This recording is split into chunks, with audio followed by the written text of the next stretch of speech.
Social media पर जैन समाज के सबसे लोकप्रिय जैन न्यूज चैनल सुबह शनिवार 8 बजे आपके पास। आज करेंगे बुलेट जैसी स्पीड की बात। आप भी सोचेंगे बुलेट ट्रेन तो सुनी है, स्पीड से भागती है कई देशों में और अब दिल्ली में हमारे देश में भी आ रही है, पर आज हम करें बुलेट स्पीड वाले संत की बात। दिगंबरत्व रूप में नग्न पैरों के साथ बढ़ते हैं और कहलाते हैं बुलेट स्पीड वाले।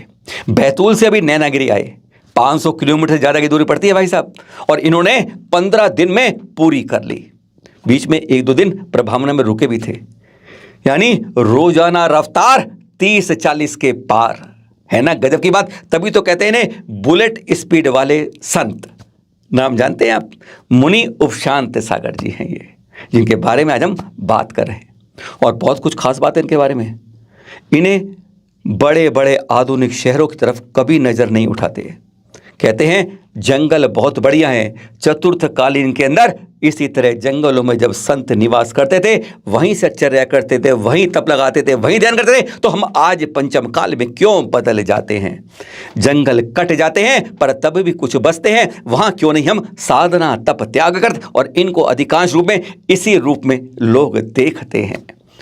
बेआबान जंगल, सुनसान जंगल, और उसमें कर रहे हैं तप उपशांत सागर जी। और ये देखिए, इनको देख कर आती है जंगल वाले बाबा की याद, मुनि श्री चिन्मय सागर जी की। वह भी इसी तरह कठोर तप करते थे। देखिए, चट्टानों के ऊपर बैठ जाते हैं, घंटों तप करते रहते हैं, पता नहीं चलता कि कब सूरज इधर से उगा था और उधर छिप रहा था। दिन निकल जाता है और यह तप लगातार साधना अनवरत चलती रहती है।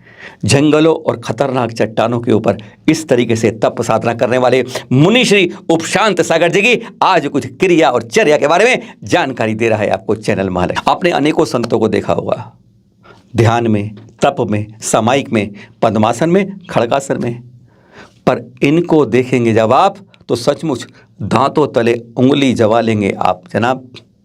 इनका पद्मासन का आसन देखेंगे और साधना, ऐसे बहुत विरले संत होते हैं जो इतनी कठोरतम आसन में साधना करते हैं। 2, 4, 5 मिनट या 1 मुहूर्त नहीं करते, घंटों इसी रूप में जैसे आप देख रहे हैं। हैरान हो जाएंगे जब इनको इस तरह की साधना में लीन देखेंगे। बहुत कठिन है इस आसन को लगाना, और फिर चंद मिनट नहीं, चंद घंटे नहीं, घंटों इसी में ही रस जाना, अंदर की यात्रा के लिए मनन हो जाना। इसी को देखकर हर कोई गदगद हो जाता है इन मुनिश्री को देखकर। बहुत अनेक खूबियां हैं इन मुनिश्री उपशांत सागर जी में। ये शहरों में बहुत दूर रहते हैं, नहीं चाहिए शहर, नहीं चाहिए छोटे छोटे गांव में, बस कहते हैं यहीं चतुर्मास करके यहीं प्रभावना करनी है, क्योंकि मुझे आत्मसात होना है, अपने अंतर की यात्रा भी करनी है और स्वयं और पर दोनों कल्याण करने हैं। आज चकाचौंध वाले शहरों में ऐसा बहुत कम हो पाता है जितना गाँव के अंदर हो पाता है। छोटे छोटे गांव रास्ते में पड़ते हैं, जहां पर विहार में चर्चा करते हैं। जो भी गांव पड़ा, श्रीफल चढ़ाया कि गुरुवर हमारे यहाँ चतुर्मास कर। छोटे छोटे गांव, अब उम्मीद है शायद सुल्तानगंज में चतुर्मास करें। हमेशा एन टाइम पर जिस गांव में होते हैं वहीं कोई घोषणा नहीं, कोई बात नहीं, किसी को नहीं मालूम कि जहां किसकी भावना कहाँ बजा। और जब चलते हैं किसी गाँव में ना, तब क्या बात करते हैं? बात यही करते हैं, हे भाई मैं तुम्हारे गांव में ठहरा, एक दिन रहा हूं, अब कुछ तो तुमसे ले सकता हूं।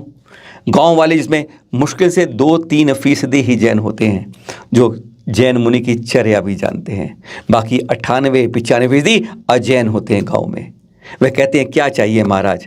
कहते हैं आज मैं तुमसे लेना चाहता हूं, वह तुम मुझे दोगे क्या? क्या लेना चाहते हैं गुरुवर?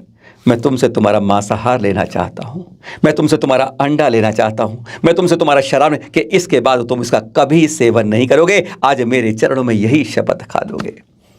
हर गांव में जाके बस इसी तरह तस्वीर बदलते हैं और अहिंसा और शाकाहार का नारा छोटे छोटे गाँवों के अंदर बिल्कुल जड़ में पहुँचाते हैं हमारे भारत देश की।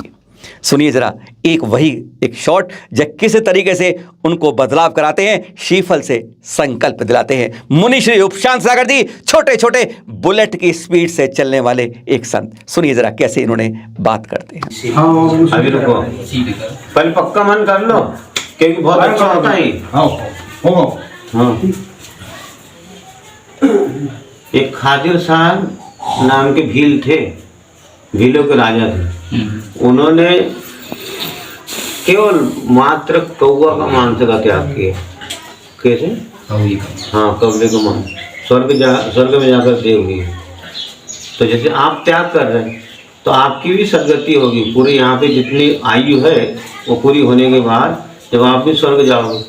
अच्छा, धर्म से जुड़े रहो, त्याग जैसे कर रहे हैं हमेशा के लिए, तो अपने मन से बोलना पड़ेगा आपको कि आज से मैं मांस मदिरा त्याग करता हूँ पूरे जीवन के लिए। हाँ, बोलो तुम भी भाई, जोर से बोलो। आज से मांस मदिरा त्याग कर पूरे जीवन, है ना? हाँ, एक बार फिर से बोलो जोर से। आज से आपके चरणों में मांस मदिरा त्याग कर रहा हूँ। बहुत बढ़िया।